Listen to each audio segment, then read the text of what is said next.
Assalamualaikum warahmatullahi wabarakatuh. Alhamdulillahi rabbil alamin wassalatu wassalamu ala rasulil amin wa alihi wa sahbihi wa man nasarahu wattaba'ahu wa walahu ila yaumiddin. Rabbi shrah li sadri wa yassir li amri wahlul 'uqdatam min lisani yafqahu qawli.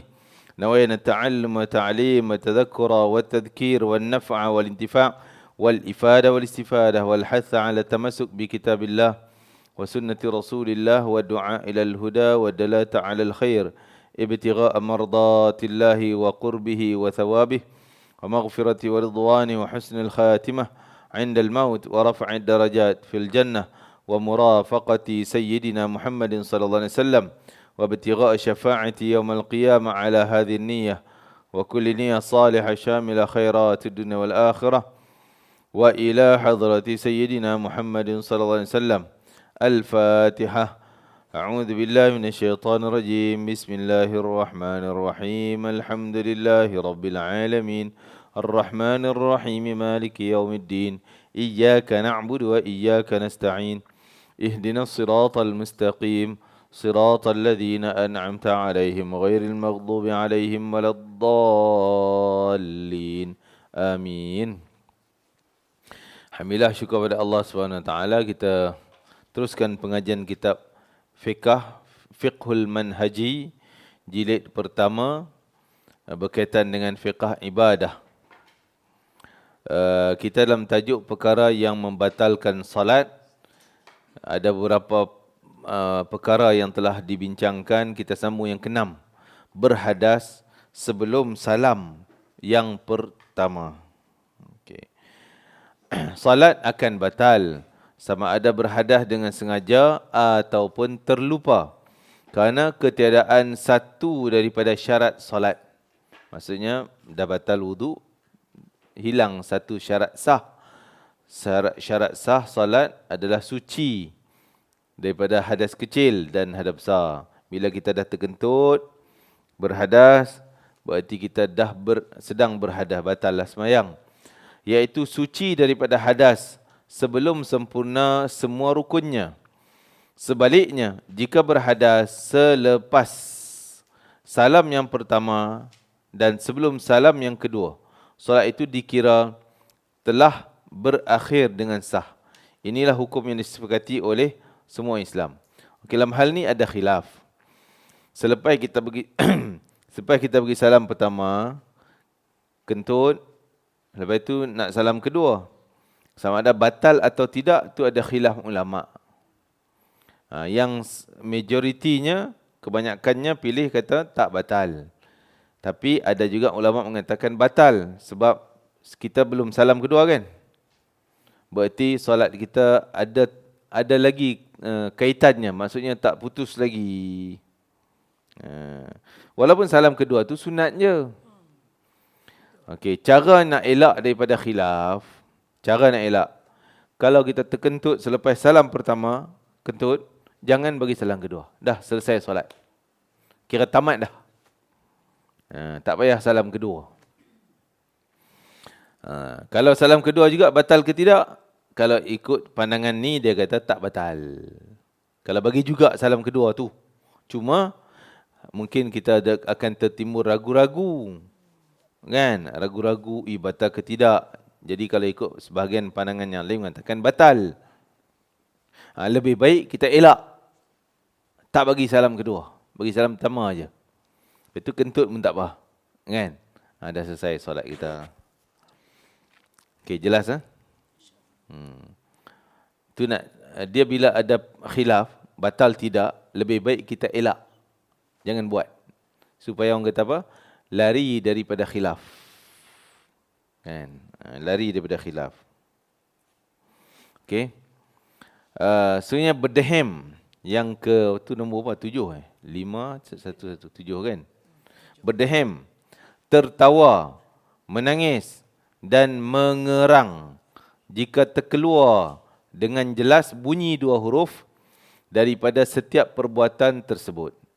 Ukuran yang membatalkan solat bagi 4 perkara tersebut adalah apabila berlaku dengan sengaja hingga ternyata bunyi 2 huruf. Sengaja. Ehem tu dah berapa ada huruf dia. Kalau bahasa Arab pun, tu hamzah baris bawah. Ha, hem, ha, mim pula. Jadi dah 3 dah. Kan? Kalau tidak ada keperluan. Macam kita kata lah nak menegur orang kan. Nak menegur. Tu batal lah. Tapi memang dah tak keluar suara ni, nak baca Fatihah pun tak boleh pergi. Bismillah. Ehem juga. Tak apalah sebab ada keperluan. Ada terpaksa. Ukuran yang batalkan solat bagi 4 perkara tersebut adalah bila berlaku dengan sengaja. Hingga ternyata bunyi 2 huruf. Walaupun tidak difahami. Ehem tadi macam tak ada makna apa pun. Tapi tetap dah jadi 3 huruf ataupun 2 huruf, batal. Sebab sengaja. Kalau tak sengaja lain. Tak sengaja. Tak sengaja tadilah macam kita terlekat. Tak sengaja ni termasuk terpaksa. Kira tak sengaja lah tu. Terpaksa. Terpaksa buat. Sebab ada halangan. Tetapi solat tidak batal sekiranya perkara itu sedikit sahaja. Gitu. Itu pun dah macam dah ni kan. Dan hanya terdengar satu huruf. Pokoknya tak purposely lah, tak sengaja lah kan. Tak sengaja. Selamat lah. Atau tiada apa-apa huruf yang terkeluar.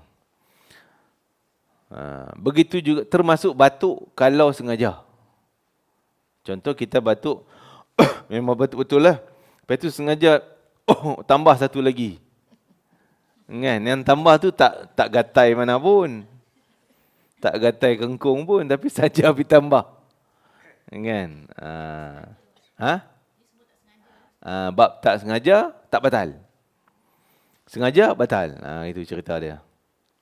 Begitu juga solat tidak batal bila ia berlaku secara terdesak. Tadi kita kata, terdesak. Terlekat suara. Terpaksa. Seperti terbatuk secara tiba-tiba. Atau tidak dapat menahan ketawa. Keluarlah satu huruf. Tak bunyilah. Tak ada huruf pun. Tapi kalau banyak. Batal lah tu. Walaupun tak boleh tahan. Dah bunyi huruf macam-macam. Gelaknya banyak. Batal lah. Kadang anak buat cucu buat perangai tiba kita. Yalah. Macam nak tergelak kan. Duk tahan. Keluar itu je. Okey, tak apa, tak batal. Tapi kalau keluar. Itu dah kira batal lah. Kerja lawak tengah semayang. Dalam hal ini tersenyum tidak membatalkan solat. Selagi tak keluar suara tu. Kalau keluar suara yang banyak, batal. Kalau sekali terkeluar gitu. Sebaliknya, tadi kalau keluar sikit, sekali gitu, masih dimaafkan. Sebaliknya, zikir dan doa akan membatalkan solat bila ditujukan kepada seseorang. Dia betul doa, tapi macam kita komunikasi dengan orang. Contoh jawab salam. Jawab salam tu doa kan. Waalaikumsalam. Tapi bila jawab salam, sekarang ni kita komunikasi kita dengan Allah. Tiba-tiba kita jawab salam kawan tu. Batal sembahyang kita. Tiba-tiba member sebelah bersin. Kan? Biasa dia Alhamdulillah kita yarhamkallah. Kita pun yarhamkallah tengah sembahyang. Batal. Sebab yarhamka, kamu. Kamu. Kita dah alih komunikasi kita dengan dia. Tapi kalau nak jawab juga, yarhamhullah. Allah marhamhu pun boleh. Orang bersin, orang bersin. Kalau dia yang solat, Alhamdulillah, dia tak batal. Sebab Alhamdulillah masih kita komunikasi dengan Allah. Kita tak ada pihak lain.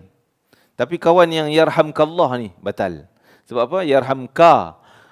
Allah, semoga Allah rahmati engkau. Engkau dah kona kot lain lah. Dan maksudnya dengan orang, bukan dengan Allah dah. Tapi kalau Allahumma rahamhu. Ya Allah, rahmatilah dia. Tak apalah, kita minta dengan Allah juga. Itu tak batal. Faham tak? Dhamir ka dengan dhamir hu. Hu maknanya. Ka makna kamu. Sekarang kita duduk depan dengan Allah, tiba-tiba dia kata engkau. Tak boleh lah. Macam jawab salam lah. Jadi sebenarnya tak boleh jawab salam. Tak boleh. Kecuali dalam hati tanpa suara. Bak tanpa suara ni cakap Melayu boleh. Kan? Ya Allah bagilah aku sihat. Cakap dalam. Tak ada di suara ni. Jawab salam tak masalah. Cuma tak dapatlah fadilat jawab salam tu. Tak dapat pahala jawab salam. Dan tak boleh jawab salam. Dan tak berdosa tak jawab. Pasal kita tengah semayang.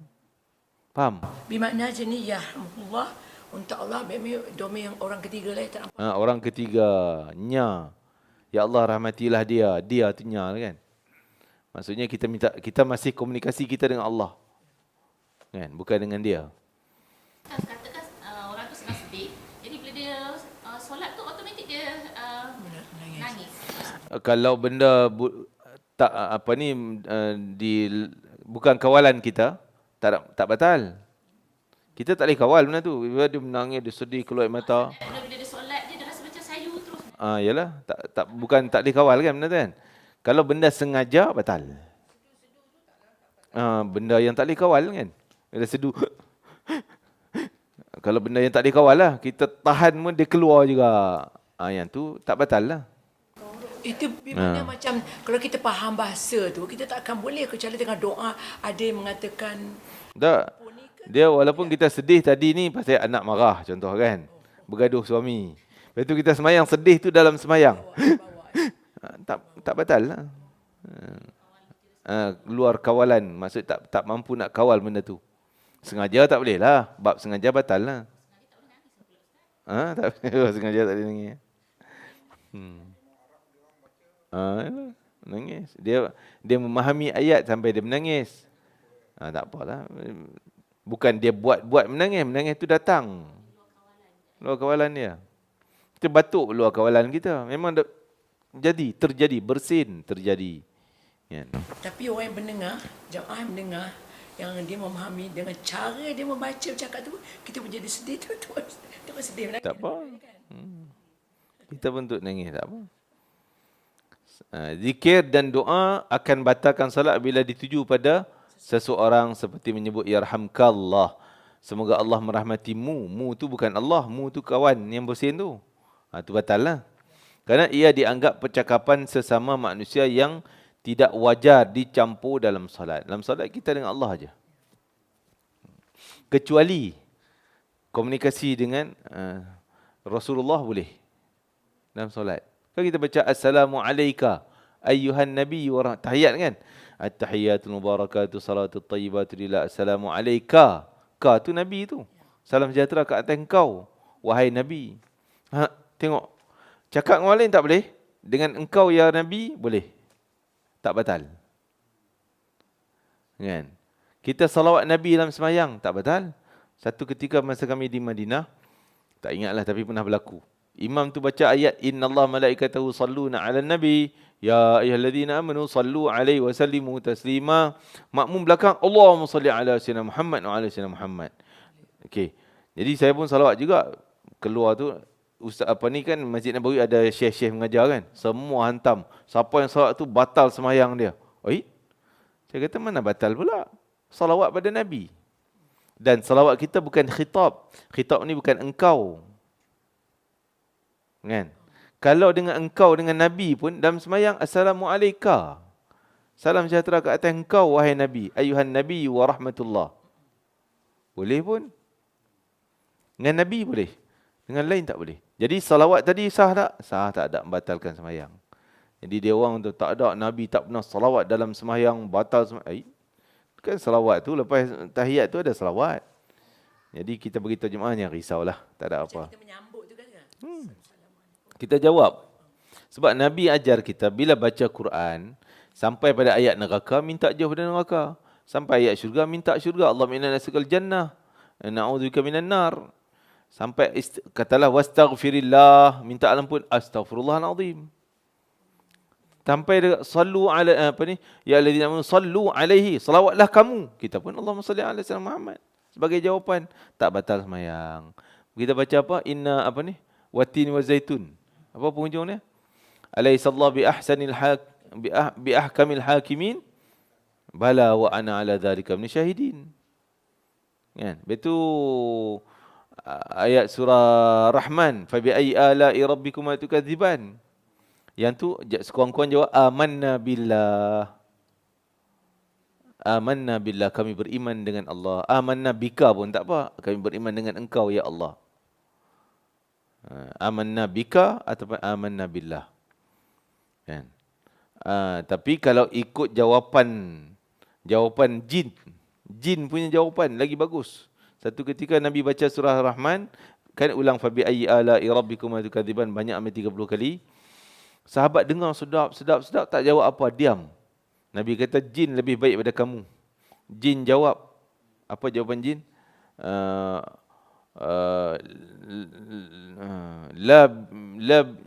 Allahumma salli ala Muhammad. Lupa ni. La bi ni'mati rabbina nukadzib falakal hamdu. Lebih kurang ayat dia macam itulah, mungkin kurang tepat sikit awal tu tak jumpa kan. Falakal hamdu belakangnya. Segala puji bagi engkau ya Allah. Tidak ada ayat yang tidak ada kebesaranmu yang kami kufur. Segala puji untuk engkau ya Allah. Tu setiap ayat jin jawab itu. Nabi kata jin lagi bagus, dengar dia jawab, dengar dia jawab, dengar dia jawab. Kamu diam tak jawab, kan? Tapi panjanglah ayatnya. Kependek Jadi belakang tu tak boleh? Kependek di belakang lebih baik amanna bika. Bika ataupun billah. Amanna billah, kami beriman dengan Allah, ataupun amanna bika, kami beriman dengan engkau. Samalah. Itu. Betul. Contoh baca Qul Falaq, Qul Minas, kan sepanjang ayat tu semua doa. Kita belakangnya amin ya rabbal alamin. Boleh? Dua surah tu belakang semua doa tu. Min syarri hasidin idza hasad. Dari awal kan minta jauh dari ni, minta jauh daripada ni, minta jauh daripada ni, minta jauh daripada kedengkian orang yang dengki. Amin ya rabbal alamin. Kan? Itu cara kita komunikasi dengan Allah Ta'ala. Seolah macam kita sembang dengan Allah. Allah kata, ya Allah, amin ya Allah. Bagilah kepada kami ya Allah. Jauhilah kami dari neraka ya Allah. Kan? Tu. Yang tu tak batal. Ada lagi apa jawapan dalam Quran? Itulah. Tu. Ghasyiyah tu ujungnya. Summa alaina hisabahum. Alaina hisabiyah. Summa alaina hisabiyah. Kami yang akan hisabnya. Ada kita berdoa, Allahumma hasibna hisaban yasira. Ya Allah, hisablah kami dengan hisab yang ringan, ringkas. Allahumma hasib. Surah Ghasyiyah tu, hal ataka hadithul Ghasyiyah. Penghujungnya tu. Apa dia bunyi? Summa inna alaina hisabiyah. Summa inna alaina hisabiyah kan? Ghasyiyah, juzuk 30. Hal ataka hadithul Ghasyiyah. Kan? Penghujung surah tu. Summa inna alaina hisabahum. Bukan hisabiyah. Summa inna alaina hisabahum. Di situ kita doa, Allahumma hasibna hisaban yasira.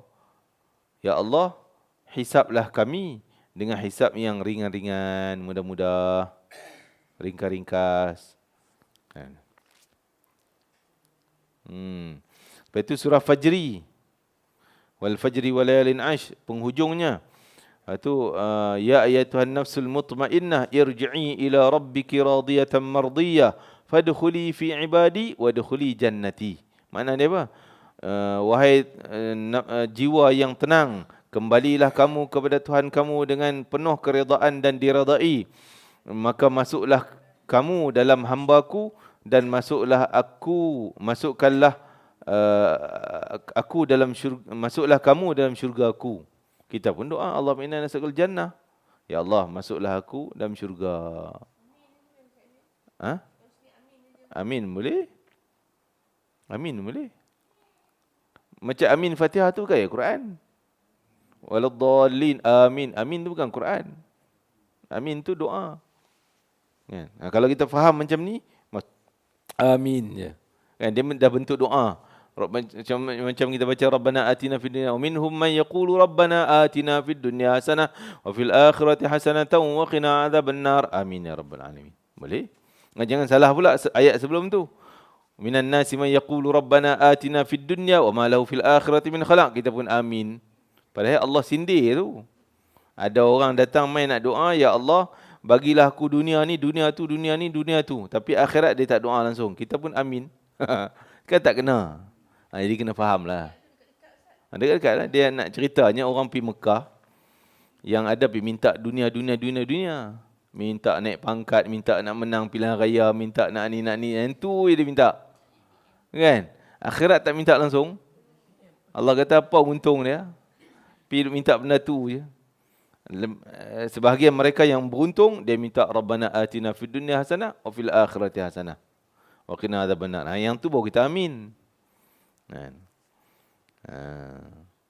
Jadi banyaklah surah-surah, ayat-ayat. Contoh surah wasyamsi wa duhaha, penghujungnya wala yakhafu uqbaha, dan dia tidak takut pada penghujungnya, pengakhirannya. Nakhafaka ya rabbal alamin, kami takut pada engkau ya Allah. Nakhafuka, kami, ataupun akhafuka, nakhafuka pun boleh. Kami takut pada engkau. Jadi kita komunikasi dengan Allah. Tak salah. Dalam semayang, luar semayang lagilah utama kan. Luar semayang dah boleh sembang, boleh cakap, tak batal.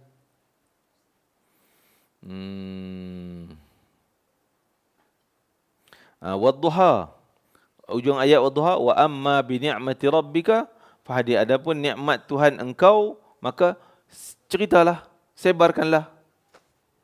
Allah suka kita dapat nikmat, kita sebarkan, gunakan, cerita pada orang pun boleh. InsyaAllah. Alhamdulillah, nikmat kan? Alhamdulillah. Bukan insyaAllah, alhamdulillah. Syukurlah. Itu ayat wasyamsi wadduhaha wal-laili idza yaghsha. Ujungnya wala saufa yarda illa ibtigha wajhi rabbihil a'la, kecuali wa ma li ahadin 'indahu min ni'matin, tidak ada seorang pun yang di sisinya ada nikmat yang tidak akan dibalas. Semua dapat nikmat, Allah balas, kecuali ibtigha, yang mengharap balasan, mengharapkan keredaan Tuhan yang Maha Tinggi. Wala saufa yarda, Allah akan redha, dapat nikmat, dia mengharapkan balasan daripada Allah. Dia syukur, dapat balasan. Allah marda anna, ya Allah redalah kami, berilah keredaan kepada kami. Contohnya kalau orang faham, banyak benda lah yang dia boleh jawab. Kan? Saya katalah kita tak tahu perkataan sebenarnya, kita cakap dalam Melayu tak boleh? Tak boleh. Dalam hati boleh lah. Dalam hati boleh lah cakap. Kita baca Quran sendiri tu boleh? Baca di luar semayang tak ada masalah. Cakap Melayu ke, cakap Thailand ke, cakap India ke, silakan. Tak ada masalah. Ya Allah berilah keredaan. Ya Allah ampunlah dosa. Ya Allah. Lagi bagus. Kan? Alam nashrah laka sadrak. Betul? Wa ila rabbika farghab. Watin. Betul. Apa dia lagi? Salamun hiya hatta matla'il fajri. Kan ya? Itu contohlah ya. Contoh-contoh yang boleh kita jadikan. Contoh surah Al-Qari'ah. Mal Qari'ah ma adraka man, ujungnya wa amma man khaffat mawazinuhu fa ummuhu hawiyah wa ma adraka ma hiya narun hamiyah. Neraka tu. Neraka yang menyala-nyala, yang membakar kepanasan. Allahumma inna nas'aluka al-afiyah, ataupun na'udzubillah min dzalik. Minta jauh lah. Ataupun macam-macam doa yang boleh kita baca. Na'udzubillah min dzalik. Boleh. Allahumma inna nas'aluka salamah. Ya Allah kami mohon selamat. Wal afiyah, dan afiyah lah. Allahumma inna nas'aluka. Boleh. Allahumma ajirna minan nar pun boleh. Jadi itu komunikasi kita dengan Al-Quran. Tambah di luar semayang tak reti apa doa. Ya Allah jauhkanlah neraka. Boleh. Luar semayang. Dalam semayang tak boleh lah, kena bahasa Arabnya. Ya? Okey. Itu komunikasi kita cakap, berdoa, boleh. Dalam bahasa Arab. Tapi kita tetap minta dengan Allah. Jangan yang dia kata tak boleh tadi pasal kita komunikasi dengan orang. Itu batal. Macam jawab salam. Waalaikumsalam. Batal. Jadi salam tak payah jawab. Tak payah jawab. Jadi tak jawab salam tak dalam sembahyang tak berdosa. Tak tak berdosa dan tak wajib. Tak wajib jawab. Haram lagi jawab. Kalau jawab batal sembahyang. Kan? Lepas tu kalau nak jawab juga lepas salam. Assalamualaikum warahmatullahi wabarakatuh. Waalaikumsalam. Kan? Walaupun dia dah pergi lama dah tadi. Sunat jawab juga. Sunat, bukan wajib lah. Hukum dia sunat jawab. Bila dia bagi salam, awal kita baru semayang, dia bagi salam. Assalamualaikum. Kita ada 4 rakaat. Assalamualaikum. Waalaikumsalam. Baru jawab. Kan? Kalau nak jawab lah. Okey. Surah Al-Nashrah ada tak? Perlu? Tak ada. Boleh juga kalau nak salawat. Ada juga orang salawat. Alam nashrah laka sadrak. Itu Nabi tu. Bukankah kami yang melapangkan dada engkau, wahai Muhammad? Jadi sallallahu alaihi wasallam. Boleh. Kan? Boleh. Ataupun penghujung ayat soal masyarakat tu macam Allah cakap dengan Nabi Muhammad SAW. Tapi itulah sebab apa saya tanya tu Ustaz. Sebab saya kata bila Alam Nashrah disambungkan dengan Alam Tara Kaifa Fa'ala. Jadi apa connection itu pasal yang connection Alam Nashrah dengan Alam Tara Kaifa. Dia tak ada makna yang selari itu, tak ada lah, cerita lain-lain. Cuma ada orang buat pelik sikit dia punya takwilan dia. Dia kata lebih elok dibaca pada sunat semayang, sunat subuh. Alam Nashrah kat pertama, Alam Tara Kaifa kedua. Sebab apa? Ambil tafaul, dia punya ambil orang kata apa? Tafaul ni apa dia nak sebut ni? Yang sempena dia sebut alam, 2 alam. Alam ni kalau makna lain sakit. Supaya kita tak bertafaul, supaya kita sihatlah, minta sihat. Tapi sebenarnya tak tepatlah sebab alam di situ bukan makna sakit. Walaupun alam dalam perkataan lain makna sakit, tapi alam di situ, alam tarakai, alam nashrah tu makna bukankah lain. Tapi tak salahlah nak baca, tak baca sudah. Tak nak baca surah lain boleh, sunat subuh kan. Jadi dari sudut makna tu macam tak ada lah kesamaan ke dan keselariannya, wallah alam lah. Tak ada pun. Cerita alam tarakai, tapi cuma macam Allah suruh Nabi, engkau tak tengok ke? Bukankah kami yang cerahkan, lapangkan dada engkau? Alam nashrah. Alam tarakai, engkau tak perhatikah terhadap ashabil fil? Wallah alam. Okey, kita tengok yang ke-8. Berubah niat. Bila dia buat menangis ni lah. Dia buat menangis ni. Oh, menangis. Solat kita tak boleh buat menangis kan. Tak. Masa kita baca Quran kat luar. Boleh. Tak boleh lah. Buat-buat menangis. Tak keluar pun. Tapi saja buat macam mana menangis? Tak ada menangis pun. Betul batal lah. Semayang kita batal. Luar sekolah boleh buat memaksa untuk keluar air mata. Kerana air mata yang biasa mula keluar, walaupun maksudnya yang takut pada Allah lah, yang ada kaitan dengan Allah, terbayang nikmat Allah, ya Allah, Allah selamatkan aku, Masya Allah, menangis. Ataupun ya Allah, Allah bagi kat aku macam-macam, menangis. Takut ke apa segalanya. Kalau yang tu, menangis tu, air matanya keluar jadi jaminan daripada terpadamnya api neraka. 2 jenis mata yang takkan kena asap api neraka, mata yang dah keluar air mata kerana takut Allah, dan mata yang berjaga kerana jihad fisabilillah. Dan kata ulama, air besar mana pun dunia tak mampu nak padam neraka. Mana boleh kan? Air laut seluruh dunia pun tak boleh padam api neraka kecuali air mata. Setitik pun boleh padam. Maksud boleh padam tu terselamatlah dia daripada neraka. Kerana takut Allah. Menangis takut Allah. Ataupun cinta Allah, rasa rindu, rasa nikmat. Kan? Itu semua boleh. Dalam sembahyang, kalau dah datang benda tu yang kita kata tak boleh kontrol tadi, tak batal lah. Kalau sengaja buat, batal. Ustaz tanya satu soalan boleh? Ha. Dia kata apa? Gembira kau dapat melihat wajah Allah. Yang kita faham Allah tak berwajah, tak berjana. Jadi maknanya macam tu ada kezat macam mana? InsyaAllah itu luar daripada Gembira. berjumpa Allah. Ya, itu hal di syurga nanti. Kita tak tahu tafsirannya. Tak tahu wajah macam mana, muka macam mana, rupa macam mana. Wallahualam. Nikmat anugerah Allah. Bertemu Allah. Wallahualam. Hakikatnya kita tak tahu. Kan? Okey, berubah niat iaitu membuat keputusan keluar daripada solat atau akan berhenti solat kerana suatu sebab seperti kedatangan seorang atau seumpamanya. Dia dah terlintas. Kalau dia mai ketuk pintu lagi aku nak batal semayang, nak pergi buka pintu. Dah niat dia tu tak mai lagi, tak ketuk lagi, dah batal semayang kita. Sebab kita ada cita-cita nak cancel semayang. Cita-cita tu dah kira cancel. Belum.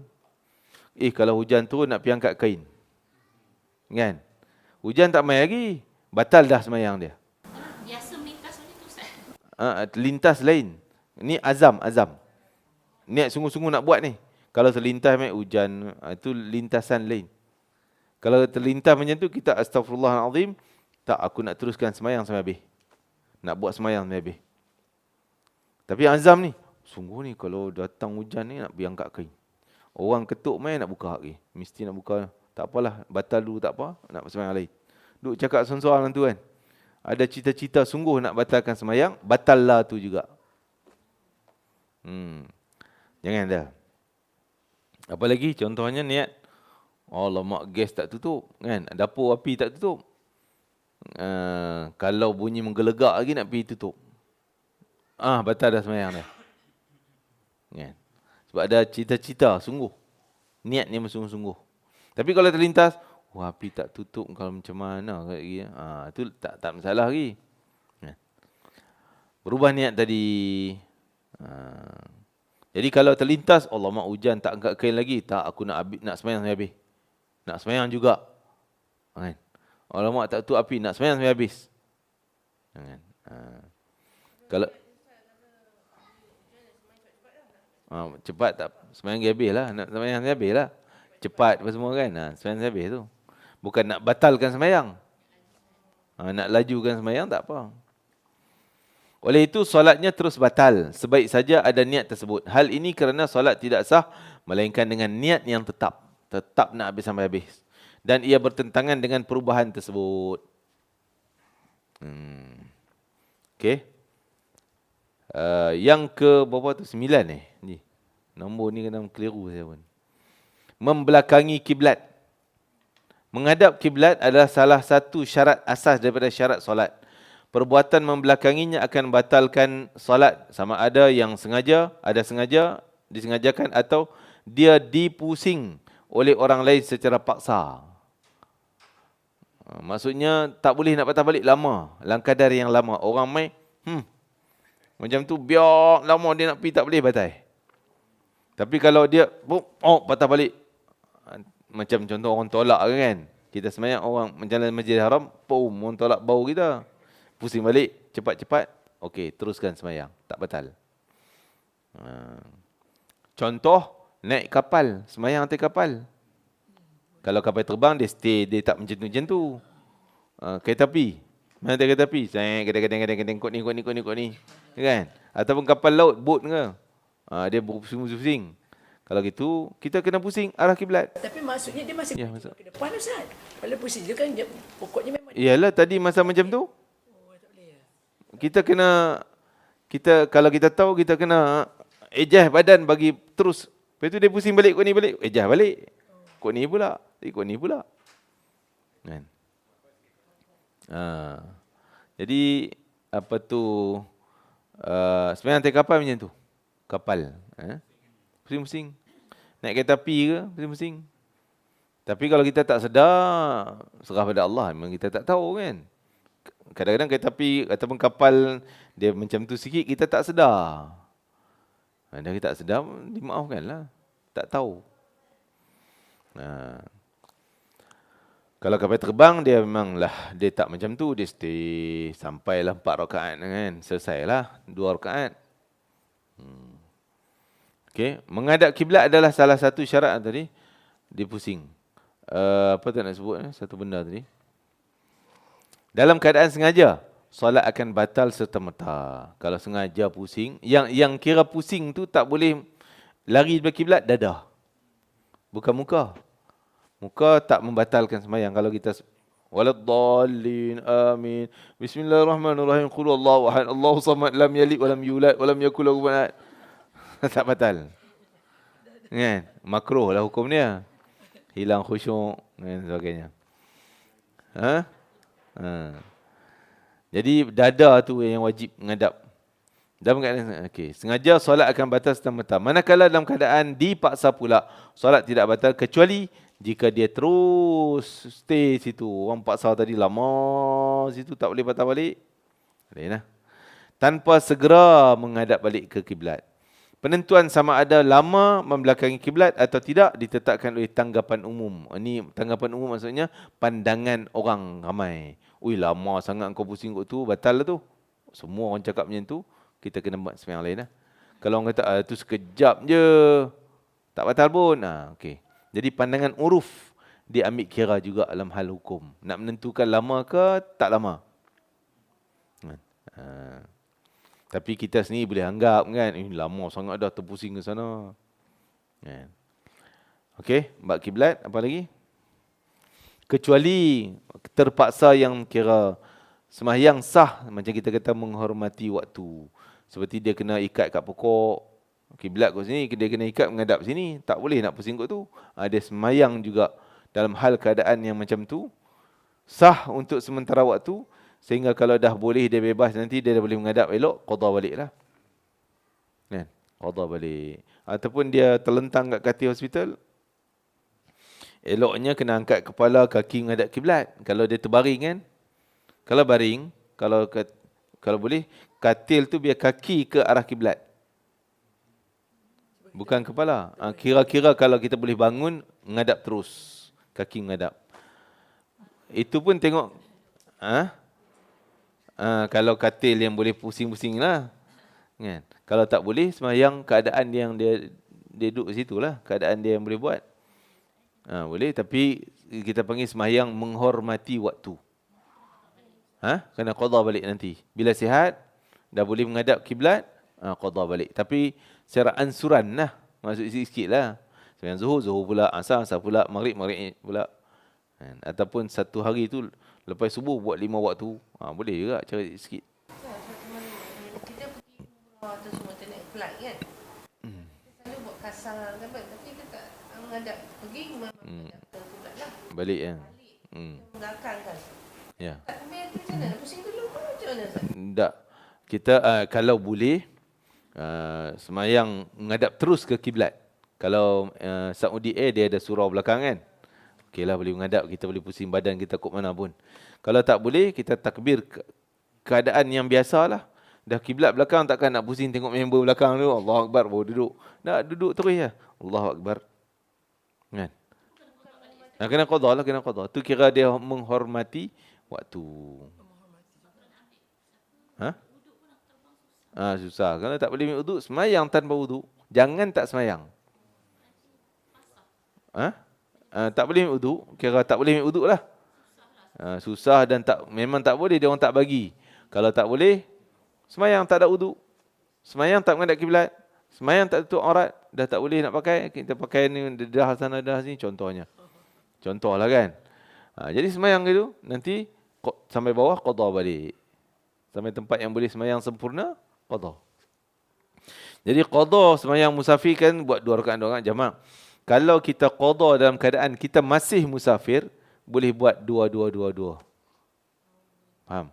Tapi kalau dah balik rumah, tadi zuhur tak buat pun, asar tak buat pun. Ataupun kita buat cara menghormati waktu. Mai sampai rumah dah, baru nak buat zuhur, kena buat 4. Tadi punya qada 4. Tadi musafir? Ya. Sebab kita tunai dalam keadaan kita balik rumah dah. Kalau kita belum kat mukim, kita bolehlah buat dua-dua kan? Macam mana? Kalau masih dalam musafir? Musafir ambil kita dah keluar landed, tapi kita tak masuk mukim. Iyalah, contoh di KLA kita Shah Alam. Tak mau buat jamak sana, buat 2 rakaat sana lah. Qada di sana, di airport. Ataupun di Dengkil masih boleh. Kan RNR Dengkil masih boleh. RNR Subang Jaya kok ada surau tol tu. Orang Shah Alam saya tak boleh lah. Dan Subang Jaya ada dekat rumah saya dah. Kan, di USJ. Tu USJ tu. Jadi kalau masih di Dengkil tu masih boleh surau RNR. Ataupun di airport lah senang. Selesai semua balik rumah. Jadi qada yang mana tertinggal tu buat 2 rakaat. Sebab kita masih dalam keadaan musafir. Bila dah balik rumah tak boleh dah. Jadi kalaulah yang tinggal tu, yang kita tinggal tu 2 rakaat, qada semasa musafir boleh buat 2 rakaat qasar. Kalau yang kita tinggal tu bukan tinggal, maksudnya semayang menghormati waktu tadi, qasar, tapi buat di rumah dah jadi 4. Kan? Ataupun sebaliknya, yang kita tinggal masa tak musafir, masa di rumah kita tinggal semayang zuhur, nak qada masa musafir, itu tetap buat 4 juga, tak boleh 2. Ya. Okey. Ustaz, Ya. macam anak saya tadi yang cerita tadi, dia memang dia orang Shah Alam, bekerja di Penang lah kan. So dia kira musafir lah tu, kalau dia balik Malaysia balik Shah Alam, Rumah dia sana ada rumah dia. yelah dia lah sewa rumah.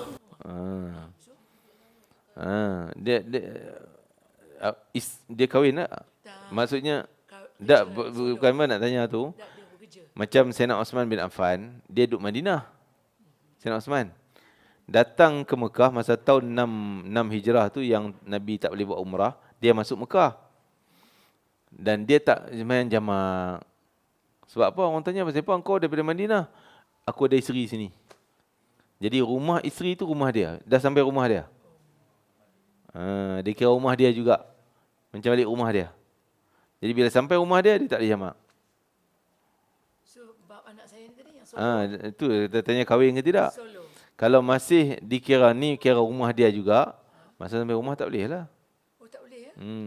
Dia ada, kalau dia dikira bukan rumah dia ni rumah mak dia, rumah dia sana. Anggapan dia tu, rumah dia sana. Penang, dia sampai sini musafir. Macam saya balik rumah mak saya. Kan? Saya tak boleh kata tu rumah saya, tu rumah mak. Sebab kalau rumah saya tu 100% harta saya. Tak boleh lah, bukan rumah saya. Rumah mak saya bukan rumah kita kan. Jadi kita masih boleh sembahyang jamak. Kalau jangka masa yang boleh jamak lah. Kan? Mana kalau kita balik kampung pun kita Ya, boleh. Sebab rumah kita sini. Di mana anak saya tu kena pasang niat mengenai ini di balik rumah mak, bukan walaupun memang duduk di sini. Nah. Duduk di Penang. Rumah dia di sana. Sekarang kita cuba bawang dalam bawang yang full kan. Kita semayang kita tak menghadap kiblat Kita kadang Tak tahulah. tak tahu. Lepas tu bila kita dah tahu, lepas solat tu Salah. kita salah. So kita kena buat balik. Kalau masih on time, masih waktu dia, zuhur tadi, masih zuhur sekarang ni, ulang balik semayang. Lebih baik ulang balik semayang. Tapi kalau dah terlepas, semayang semalam kan, malam yang silap ni, tak payah dah. InsyaAllah. Sebab syarat sah semayang, walaupun yang tadi ni, on time tadi, sebagian ulama' kata tak payah qada, tak payah ulang. Tapi elok ulang sebab on time tu ada lagi. Masa dia. Masa zuhur tu masih ada.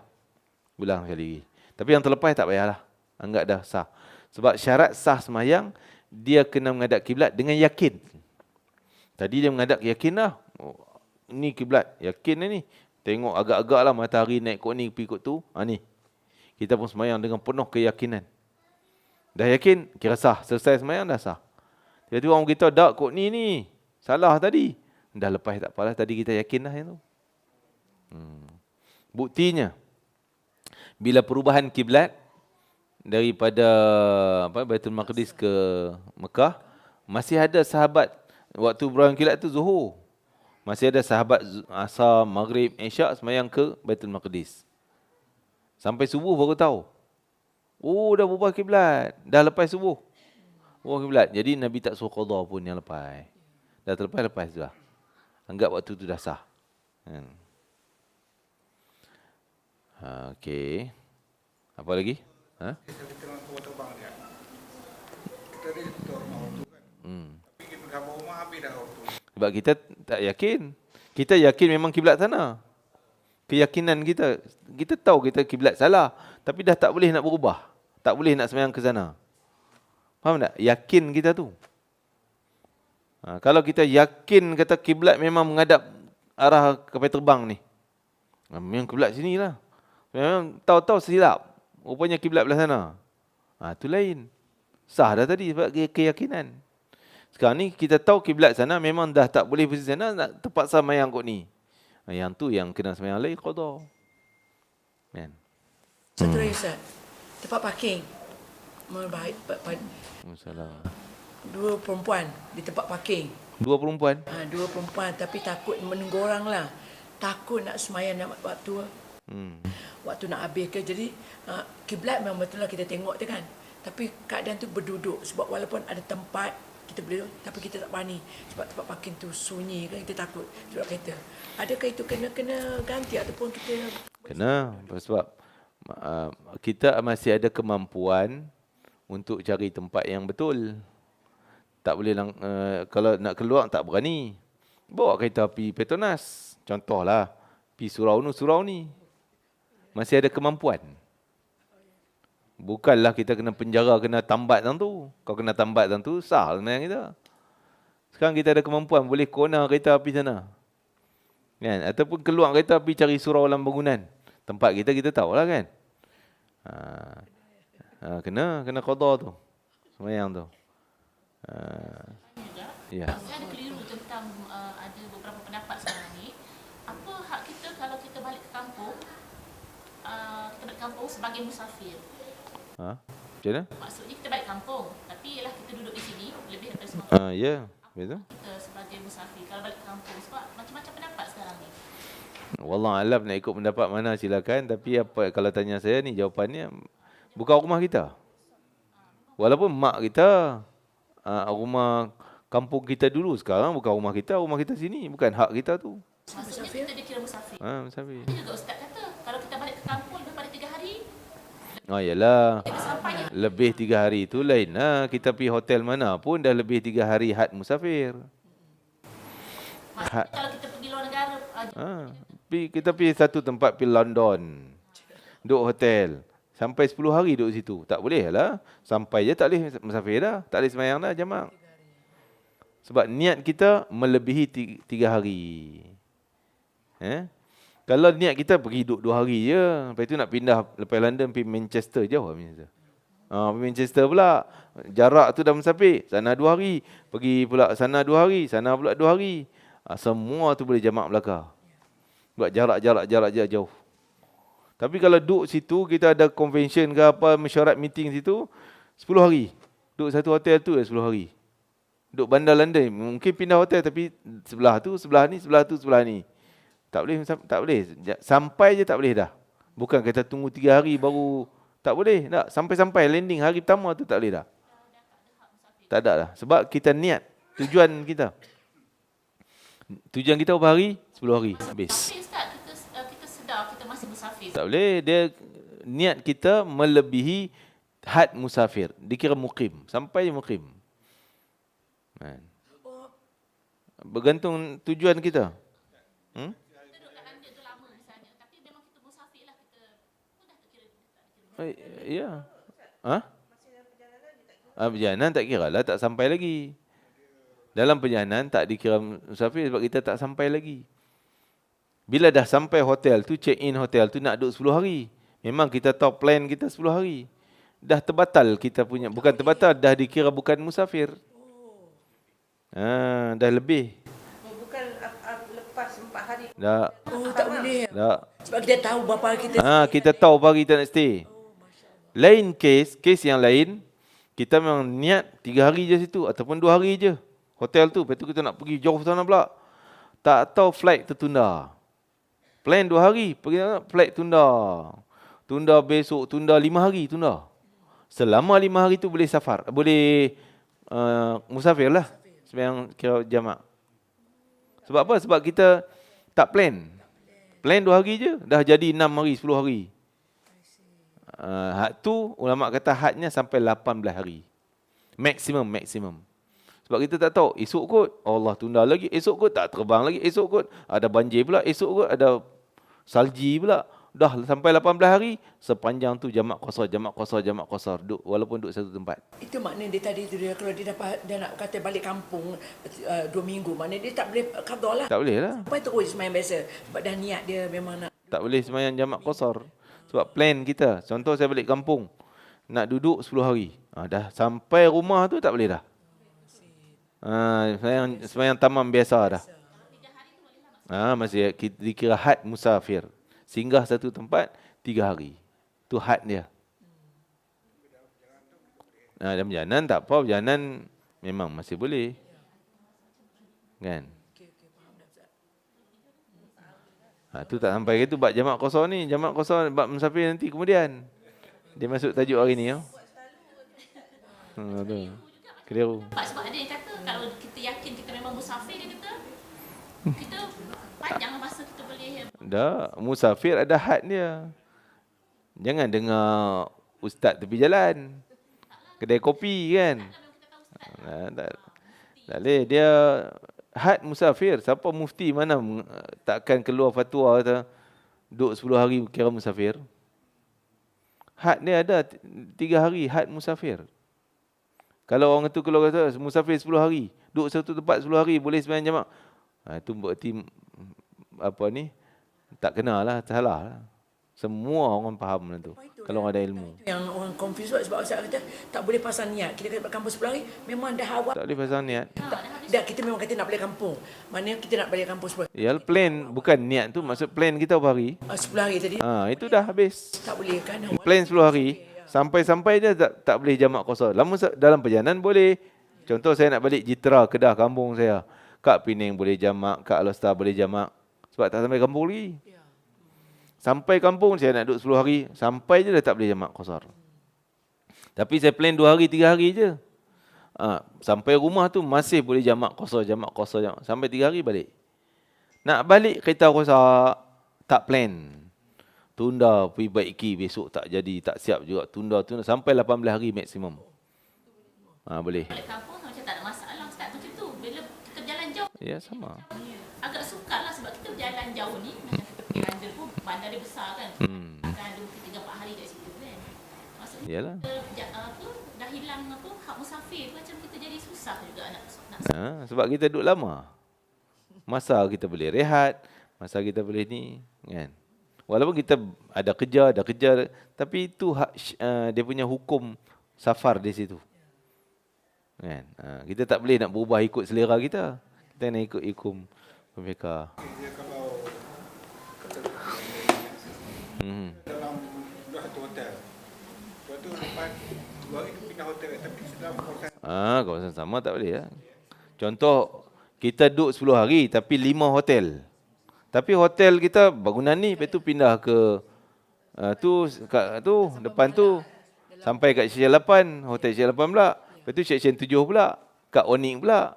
Pindah kawasan tu lah juga. Tak boleh lagi dekat grup 10 hari. Kan? Contoh kita duduk sini, lepas tu nak pindah pergi KL. KL 2 malam ke? Tak eh? Oh, dekat. Mana? Seremban. Seremban. 2 hari pula Seremban. 2 hari pula Melaka. 2 hari pula Pahang. Yang tu pindah macam tu jauh. Selama tu 10 hari, 20 hari, 100 hari pun. Walaupun berulang. Sini 2 hari. Lepas 20 hari pindah sini balik. Tapi tetap kita bergerak. Jaraknya jauh-jauh. Sepanjang tu boleh jamak. Sebab satu tempat bukan kita lebih pada had safar. Wallahualam. Terpulang kan. Kalau kata ustaz tu lebih yakin, yalah kan, tapi itu jawapan yang saya tahu. Dia bab jamak qasar, qasar lain ada syarat dia yang lain, jamak ada syarat dia yang lain. Sekarang kita gabung dua, kita ambil syarat yang paling ketat, iaitu qasar. Adapun jamak, kalau nak jamak saja, ada jamak yang kerana hajat. Kita tak pergi musafir pun, duduk rumah kita boleh jamak. Ada keadaan yang boleh jamak. Seperti orang sakit, nak ulang ambil wuduk zuhur dengan asar. Oh, susah dia nak kena angkat gini, tandai lepas semua. Yang tu kita bagi dia jamak. Dia duduk rumah aja. Tapi bukan qasar, bukan 2 rakaat. Tetap 4 zuhur, 4 asar. Tu jamak kerana hajat, jamak kerana sakit. Tu jamak syarat dia lain, qasar syarat dia lain. Faham? Ada jamak yang tak musafir. Tadilah yang sakit, jamak musim haji. Kita Mekah dengan Arafah dekat je, 25 km je. Kan? Tapi kita buat jamak tu bukan kerana musafir, tapi kerana haji. Tapi bukan qasar, qasar tak boleh. Sebab jarak. Qasar tetap dengan jarak. Walaupun ada khilaf, ulama mengatakan Nabi qasar di Mina masa kemah 3 hari tu.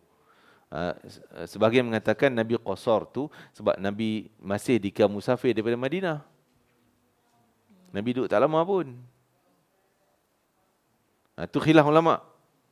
Tapi senang kita tadi, bila ada khilaf, kita elak daripada situasi khilaf. Baik, tak payah qasar lah. Kita buat jamak. Jamak memang sah. Memang semua kata boleh. Qasar ada kata boleh, tak boleh. Lebih baik tak payah qasar lah. Macam tu. Kita elak daripada khilaf. Ustaz, yang kita ada majlis kat rumah lah, kata orang kahwin ke kat rumah kita, dengan sibuk tak pasal waktu tu, itu bolehkah kita, macam mana cerita juga? Kalau benda tu, yalah, kalau benda tu kira kesusahan yang sangat lah. Sampai, kalau sibuk layan tetamu, kita boleh tinggal sekejap pergi semayang. Buatlah on time dia. Tapi kalau contohnya banjir kan, nak lari bomba-bomba nak menyelamat orang ni. Tu nak semayang zuhur asar, lebih baik dia jamak je lah. Tu kira berhajat sangat. Bukan darurat lah. Berhajat, darurat. Tapi kalau kenduri kenara ni taklah kira ke darurat kan. Tak kira darurat. Nak basuh makeup pula. Oh, kok nak basuh makeup susah. Susah nak tempek ni 5 inci ni, susah nak basuh ni. Tak kira nak tempek pula. Oh tu, wallah alam lah. Perempuan kalau make-up, dia boleh rapatkan Itu boleh. Satu lagi jamak suri dia sebut. Jamak suri. Mana suri, Ustaz? Suri tu luarannya. Bukan sorry Suri. Bukan sorry. Sod waw roya. Suri ni luaran jamak. Jamak luaran, jamak. Jamak luaran lah. Gambaran tu nampak jamak tapi tak jamak pun. Maksudnya zuhur dia lewatkan dengan asar diawalkan. Zuhur asar pukul 4 suku contohnya kan. 4.10 dia sembahyang zuhur, 4 suku bermain asar. Macam jamak. Join kan. Itu jamak suri. 4 juga. Itu jamak suri. Bukan jamak hukum yang sebenar. Dia masih zuhur dalam waktu zuhur tapi hujung-hujung. Asar dalam waktu asar. Di awal. Itu jamak suri dia sebut. Boleh lewatkan zuhur dia. Kerana sibuk ni, zuhur ni orang datang lah apa semua kan. Lewatkan. Tengok, oh 4 suku, azan 4 suku, 4.10 jom. Pergi semayang 4 rakaat, zuhur. Tak lagi Allah buat azan asar, semayang asar 4 rakaat. Jamak suri dia sebut.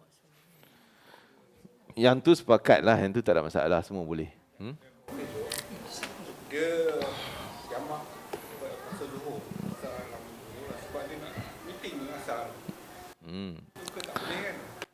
Meeting taklah daruratnya kan. Buat pun boleh stop je. Nak terberak macam mana nak terberak? Sakit perut. Nak kena jamak ke? Simpan. Terabuk habis je. Nak sakit perut boleh minta izin. Bos, sakit ya bos. Pergi. Semayang tak boleh. Bos, nak semayang dulu bos. Kan? Jadi masih tak darurat lah. Jan, Masya Allah. Barakah. Wallahu a'lam. Allahumma sayyiban nafi'an, dan Allah beri manfaat hujan insya-Allah.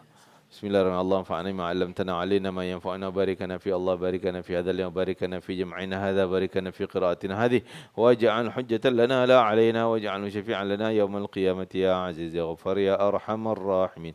ربنا افتح بيننا بين قومنا بالحق وأنت خير الفاتحين.